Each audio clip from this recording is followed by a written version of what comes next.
Assalamualaikum warahmatullahi wabarakatuh. Alhamdulillah sahabat sekalian dimanapun berada, semoga tambah sehat, berkah dan dimudahkan segala urusannya.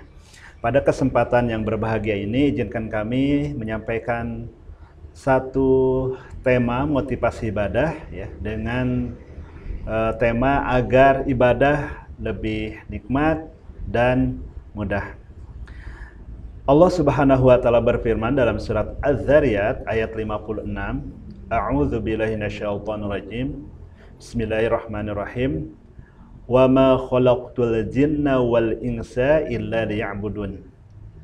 Dan aku tidak menciptakan jin dan manusia melainkan supaya mereka menyembahku. Jadi esensi daripada keberadaan kita di dunia ini ya, apapun yang kita lakukan adalah bagaimana kita beribadah kepada Allah Subhanahu wa taala. Apapun aktivitas kita, ya, apapun pekerjaan kita. Bagaimana segala sesuatunya itu adalah mengarah bagaimana kita menghamba beribadah kepada Allah Subhanahu wa taala.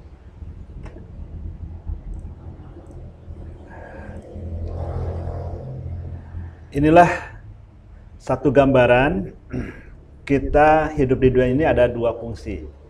Kalau kita ya sesama ya manusia ya, itu adalah kita sebagai apa? Sebagai khalifahnya Allah Subhanahu wa taala ya. Akan tetapi kita kepada Allah Subhanahu wa taala adalah kita sebagai hamba, dan tugas kita adalah beribadah kepada Allah Subhanahu wa taala. Bukan hanya kita saja, ya, seluruh manusia, bahkan alam, hewan dan seluruhnya pun juga adalah merupakan ya makhluk ciptaannya Allah Subhanahu wa taala, dan mereka tentu beribadah kepada Allah Subhanahu wa taala. Kita adalah hambanya Allah Subhanahu wa taala. Hidup kita sepenuhnya adalah ibadah kepada Allah Subhanahu wa taala. Di mana dalam surat Al-Baqarah Allah Subhanahu wa taala berfirman, wahai manusia, sembahlah Tuhanmu yang telah menciptakanmu dan orang-orang sebelummu agar kamu bertakwa. Dialah yang menjadikan bumi sebagai hamparan bagimu dan langit sebagai atap. Dan dia menurunkan hujan dari langit.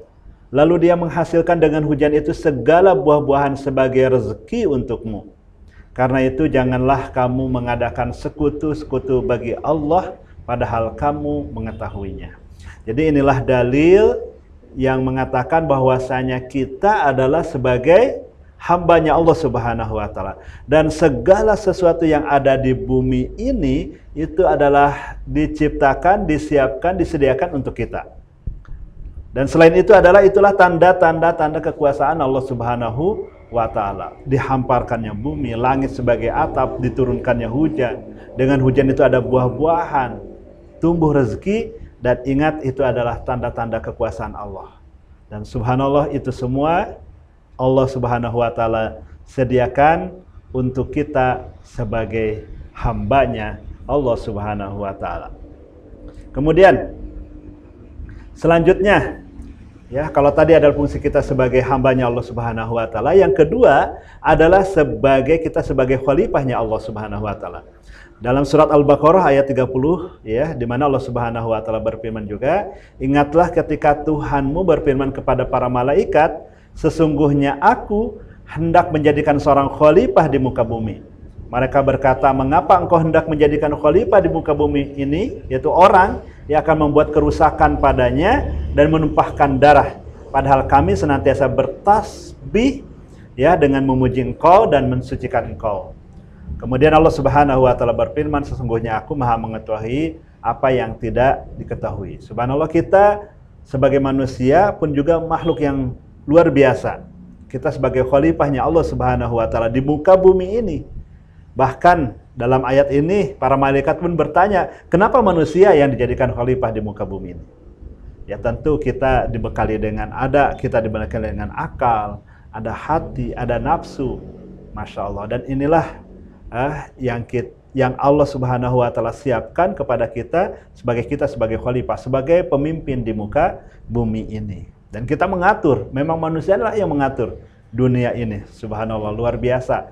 Ya, dengan kecerdasannya manusia bisa menaklukkan lautan. Dengan kecerdasannya manusia bisa menaklukkan gunung. Ya, subhanallah. Maka ketika ya apa yang dititipkan Allah Subhanahu wa taala ke dalam diri manusia, yaitu berupa akal, ya kemudian ada nafsu gitu kan, ada hati, pikiran dan yang lainnya, ketika digunakan untuk kebaikan maka insya Allah itu akan menjadi rahmatan lil alamin. Kan tapi sebaliknya ketika pikirannya ya kan ya nafsunya tidak bisa dikendalikan, yang terjadi adalah kerusakan di muka bumi ini. Baik, sahabat sekalian, inilah fungsi kita sebagai khalifah, sebagai pemimpin ya di muka bumi ini.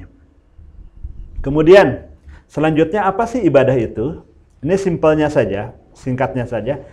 Ya, ibadah adalah istilah yang mencakup semua yang dicintai dan diridhai Allah berupa ucapan, perbuatan, maupun amalan hati dengan kecintaan, ketundukan dan kepatuhan yang sempurna, serta berlepas diri dari yang dilarang dan dibencinya Allah Subhanahu wa taala. Jadi ibadah ini bukan hanya sekedar sholat saja, tapi lebih umum, ya, mencakup segala sesuatunya.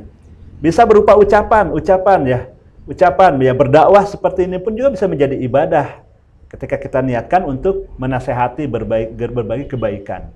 Ketika kita juga membuat sebuah video, podcast, ataupun apapun juga, dan itu kebaikan dan ternyata itu dilihat oleh 10 orang, oleh 100 orang, oleh ribuan, bahkan jutaan orang, kemudian orang pun juga itu tergerak untuk melakukan kebaikan, maka itu juga menjadi sebuah kebaikan, menjadi sebuah ibadah. Itu baru dari ucapan, apalagi tindakan. Kita bisa menolong orang, ya kan? Perbuatan kita, Masya Allah, apalagi dengan hati kita. Ya, dalam artian segala sesuatunya itu apalah? Dalam rangka ketundukan, kepatuhan kepada Allah Subhanahu wa taala, ingin mendapatkan cinta dan ridhonya Allah Subhanahu wa taala.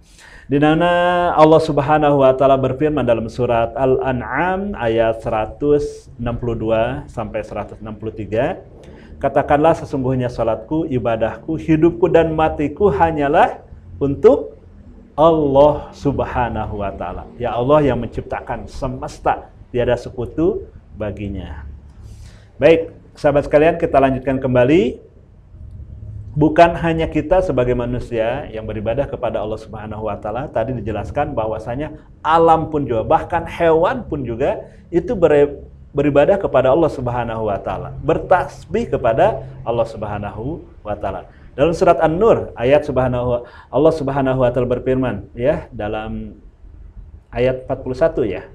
Tidaklah engkau mengetahui bahwa sesungguhnya bertasbih kepada Allah siapapun yang ada di langit dan di bumi. Masya Allah. Ya, dan burung yang mengembangkan sayapnya, sungguh sesuatu mengetahui cara salatnya dan cara tasbihnya masing-masing. Dan Allah mengetahui terhadap apa yang mereka kerjakan. Masya Allah, sampai burung, ikan, dan segala sesuatunya yang ada di bumi ini tuh bertasbih kepada Allah Subhanahu wa taala, beribadah kepada Allah Subhanahu wa taala. Akan tapi kita yang tidak mengetahui ya bagaimana mereka bertasbih kepada Allah Subhanahu wa taala. Matahari ya yang senantiasa apa? Yang senantiasa dia bergerak ya kan, ya terbit ya kan, dan tepat waktu. Bagaimana kalau matahari itu terbitnya terlambat, dunia ini gelap gitu kan, Masya Allah. Dan kemudian bisa saja kemudian tenggelam dan di sore hari. Bagaimana kalau matahari itu tidak tenggelam gitu kan, terus aja di siang hari, kita pun juga pasti akan kepanasan, akan tersiksa. Semuanya bertasbih alam ini, bertasbih kepada Allah Subhanahu wa taala. Baik, bagaimana kita sebagai manusia, yaitu apa? Ibadah kita yang paling ini adalah yaitu sholat. Ya, sholat. Cara kita berinteraksi, beribadah kepada Allah Subhanahu wa taala yaitu sholat. Sholatlah, inilah saatnya seorang hamba kita bertemu dengan Sang Khalik. Sesungguhnya aku, ini adalah Allah, tidak ada Tuhan yang berhak ya diibadahi selain aku. Maka sembahlah aku dan dirikan sholat untuk mengingatku. Jadi sarana yang terbaik kita untuk beribadah kepada Allah Subhanahu wa taala, untuk mengingat Allah Subhanahu wa taala, yaitu adalah dengan cara kita sholat, mendirikan sholat. Sholat kita ada, sholat wajib ada 5 waktu, dan kemudian Allah pun juga memfasilitasi kita dengan amalan-amalan sholat sunnah yang lainnya. Ketika kita butuh sesuatu, butuh hajat, ada yang ingin kita sampaikan, maka itu ada sholat duha. Kita butuh rezeki, ada sholat apa lagi? Ya, sholat duha. Kemudian kita ada sholat tahajud, ya kan? Ya, kemudian banyak lagi sholat-sholat yang lain yang dimana sholat merupakan cara kita beribadah yang terbaik kepada Allah Subhanahu wa Ta'ala dan cara kita berkomunikasi kepada Allah Subhanahu wa Ta'ala. Kemudian kita lihat lagi.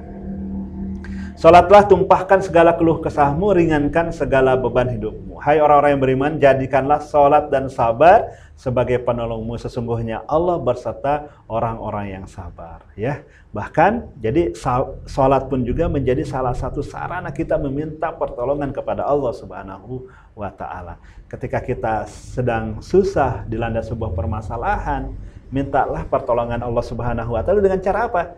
Yaitu dengan cara sholat dan sabar. Di dalam sholat itu ada doa, Masya Allah. Di dalam sholat ada munajat, ya, ada zikir kepada Allah Subhanahu wa Ta'ala. Itulah yang akan memberikan ketenangan kepada diri kita, dan Allah akan menghantarkan, tentu akan memberikan solusi-solusi yang terbaik untuk kehidupan kita.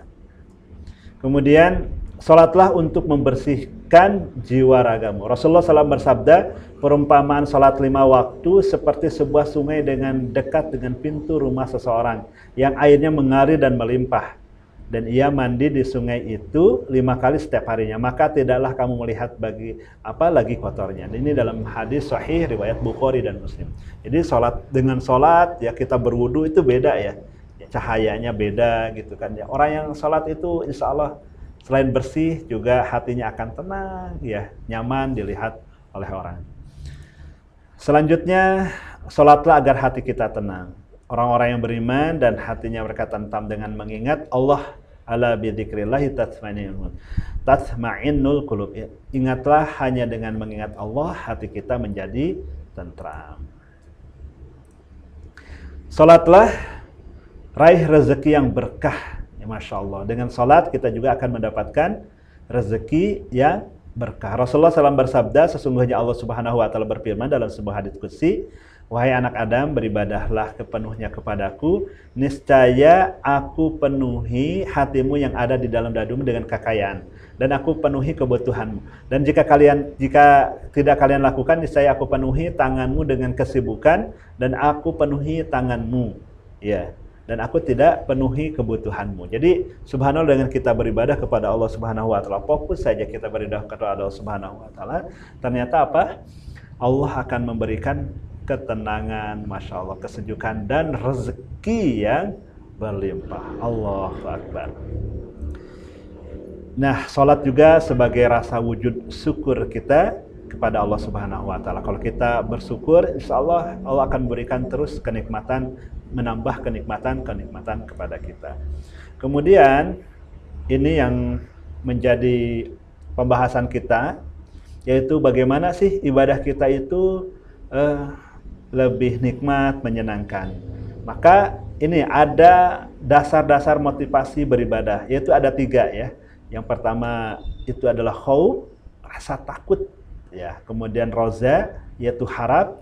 Yang ketiga adalah mahabbah. Kalau ketiga unsur ini, rasa takut, rasa harap, dan cinta kita, itu kita tumpahkan ya kepada Allah Subhanahu wa Ta'ala, maka yakinlah insya Allah kita akan merasakan begitu nikmat sekali beribadah kepada Allah Subhanahu wa Ta'ala. Baik, kita bahas satu-satu. Yang pertama, takut. Maksudnya adalah puncak rasa takut kita ya hanya kepada Allah, sehingga tidak kita merasakan ketakutan kepada yang lain ya, dalam bentuk makhluk, melebihi takutnya kepada Allah Subhanahu wa Ta'ala. Subhanallah, kalau kita sudah rasa takut ini hanya kita bergantung kepada Allah, takutnya hanya kepada Allah, maka subhanallah, sekali lagi kita akan merasakan nikmatnya ibadah nikmatnya iman kepada Allah Subhanahu wa Ta'ala. Dalam surat Al-Imran ayat 175, di mana Allah Subhanahu wa Ta'ala berfirman, karena itu janganlah kamu takut, wala takhafu wa khafuni in kuntum mu'minin. Janganlah kalian ya, janganlah kamu takut kepada mereka, tetapi takutlah kepadaku jika kamu benar-benar orang yang beriman. Nah, bagaimana sih menumbuhkan rasa takut? Pertanyaannya bagaimana menurusan takut? Yang pertama adalah kita mengetahui dosa-dosa dan keburukan dari dosa-dosa tersebut. Jadi kita harus tahu apa dosa-dosa yang sudah kita lakukan dan keburukan dosa yang kita lakukan. Kalau itu kita lakukan, maka akan tumbuh rasa takut kepada Allah Subhanahu wa Ta'ala. Yang kedua adalah meyakini kebenaran ancaman Allah dan balasan terhadap setiap dosa yang kita lakukan. Yang ketiga adalah merasa takut barangkali tidak bisa bertobat dari dosa-dosa yang pernah kita lakukan. Ya, kita takut, ya, merasa takut sekali bahwasanya ketika kita meninggal dalam keadaan dosa kita belum diampuni kepada Allah Subhanahu wa Ta'ala. Nah, kalau ini kita ya ada dalam diri kita, yakinlah insya Allah kita akan tumbuh rasa takut kita kepada Allah Subhanahu wa Ta'ala. Dengan seperti itu ibadah kita akan lebih nikmat dan lebih mudah. Masya Allah. Baik, ini rasa takut. Yang selanjutnya adalah rasa harap. Masya Allah. Ya, apa rasa harap? Maksudnya adalah harapan yang sempurna untuk meloreh apa yang di sisi Allah tanpa pernah putus asa. Sesungguhnya mereka adalah orang-orang yang selalu bersegera dalam mengerjakan perbuatan-perbuatan yang baik dan mereka berdoa kepada kami dengan rasa harap dan cemas. Ya, dan mereka adalah orang-orang yang khusyuk kepada kami. Jadi berharap, tidak ada yang berharap lagi, harapan kita hanya kepada Allah Subhanahu wa Ta'ala. Bagaimana cara menumbuhkan harapan ini? Dalam sebuah hadis, Anas bin Malik radhiyallahu an berkata, saya mendengar Rasulullah SAW berfirman ya dalam hadis qudsi, wahai anak Adam, sesungguhnya selama kamu berdoa dan berharap kepadaku, aku memberi ampunan kepadamu terhadap dosa apa yang ada padamu dan aku tidak mempedulikannya. Wahai anak Adam, seandainya dosamu sampai ke langit kemudian kamu minta ampun kepadaku, maka aku memberi ampunan kepadamu dan aku tidak mempedulikannya. Wahai anak Adam, sesungguhnya apabila kamu datang kepadaku dengan segala kepenuhan, ya, sepenuh bumi, ya, kemudian kamu menjumpai aku dengan tidak menyentuhkan aku dengan sesuatu, niscaya aku datang kepadamu dengan ampunan sepenuh bumi juga. Masya Allah. Inilah motivasi hadis bahwasanya ya Allah Subhanahu wa Ta'ala ketika kita pun juga berlumur dosa bahkan sepenuh dosa kita sepenuh bumi, kemudian kita bertobat memohon ampunan kepada Allah Subhanahu wa Ta'ala, Allah pun juga akan memberikan ampunan kita sebesar dosa yang kita lakukan. Subhanallah, ini sebuah hadis yang sangat luar biasa memberikan motivasi kepada kita. Nah, selanjutnya bagaimana cara menumbuhkan rasa harap itu? Jadi kita harus menyadari nikmat dan karunia Allah yang begitu luar biasa kepada kita. Nikmat sehat, nikmat kesempatan, Masya Allah ya. Nikmat sehat, nikmat umur kita aja sudah berapa gitu kan. Nikmat keluarga dan semua nikmat yang diberikan itu kita harus yakini bahwasanya itu pemberian dari Allah Subhanahu wa Ta'ala. Kalau udah kita menyadari itu, Masya Allah, kita akan semakin nikmat beribadah kepada Allah Subhanahu. Inilah cara menumbuhkan harap kita kepada Allah. Kemudian ada keinginan kuat untuk mendapatkan pahala dan nikmat yang hakiki di sisi Allah Subhanahu wa Ta'ala. Kemudian membekali diri dengan amal soleh dan berlomba-lomba dalam kebaikan. Nah ini, kalau ini kita lakukan, insya Allah kita hanya berharap kepada Allah Subhanahu wa Ta'ala. Ya, kalau tadi takut, kemudian harap, Wallahu Akbar. Dari sini aja kita sudah merasakan nikmatnya beribadah kepada Allah Subhanahu wa Ta'ala. Baik, yang terakhir adalah cinta. Masya Allah ya. Setelah takut, kemudian harap, cinta. Nah, cinta kita hanya kepada Allah Subhanahu. Maksudnya adalah cinta kepada Allah dan Rasulnya mendahului dari segala sesuatunya. Ya, ya. Jadi kita utamakan cinta kita hanya kepada Allah Subhanahu. Cinta kita keluarga, cinta keluarga kepada hanya karena Allah Subhanahu wa Ta'ala. Segala sesuatunya kita tumbuhkan cinta kita karena Allah Subhanahu wa Ta'ala. Dan di antara manusia ada orang-orang yang menyembah tandingan-tandingan selain Allah, mereka mencintainya sebagaimana mereka mencintai Allah. Adapun orang-orang yang beriman sangat cinta kepada Allah Subhanahu wa Ta'ala.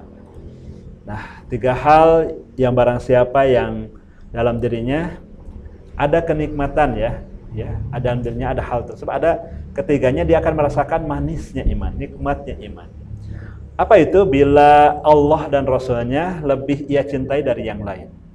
Bila seseorang mencintai orang lain semata-mata karena Allah, dan apabila ia tidak ingin kembali kepada kekafiran setelah Allah menyelamatkan dari kekufuran, itu sebagaimana tidak ingin dijebloskan ke dalam api neraka. Nah, kalau kita Allah lebih kita cintai ya daripada yang lain, kemudian kita mencintai seseorang juga karena Allah, ya kan?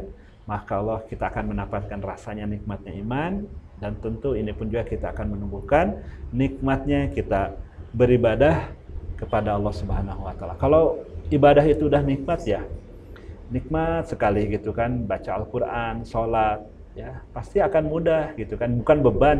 Jadi kita rasanya tuh pengen sekali berdekat-dekat dengan Allah Subhanahu wa taala. Ini menumbuhkan rasa cinta ya Allah dan Rasulnya daripada yang lain, tidak mencintai apapun ya kecuali karena Allah, membenci juga karena Allah.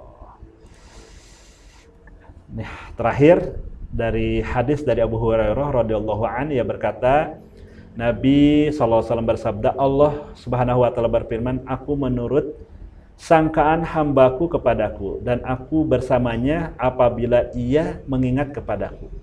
Jika ia ingat kepadaku dalam dirinya, maka aku mengingatnya dalam diriku. Jika ia ingat kepadaku dalam kelompok orang-orang, maka aku mengingatnya dalam kelompok yang lebih baik daripadanya. Jika ia mendekat kepadaku sejengkal, maka aku akan mendekat kepadanya sehasta. Jika ia mendekat kepadaku sehasta, aku akan mendekat kepadanya sedepak. Jika ia datang kepadaku dengan berjalan, maka aku, kata Allah Subhanahu wa taala, akan datang kepadanya dengan berlari. Masya Allah. Jadi ketika kita menumbuhkan rasa cinta kita kepada Allah, ya, ketahuilah bahwasanya Allah Subhanahu wa taala sangat cinta kepada kita. Maka tentu apa yang menjadi permasalahan kita, menjadi harapan kita, menjadi problematika kita, ketika Allah Subhanahu wa taala udah cinta kepada kita, Allah akan mudahkan itu semua. Ya, salah satu tugas kita adalah bagaimana ya diri kita agar tumbuh rasa takut, harap dan cinta kita kepada Allah, dan kita ibadah kita lebih nikmat, lebih mudah, ya. Maka yakinlah Allah akan selesaikan seluruh urusan-urusan dunia kita. Sahabat sekalian, ya semoga bermanfaat. Insya Allah kita akan lanjutkan kajian-kajian kita dengan tema-tema berikutnya. Silakan dukung channel ini agar bisa berbagi motivasi, inspirasi bagi siapapun yang menonton video ini. Terima kasih, mohon maaf. Wassalamualaikum warahmatullahi wabarakatuh.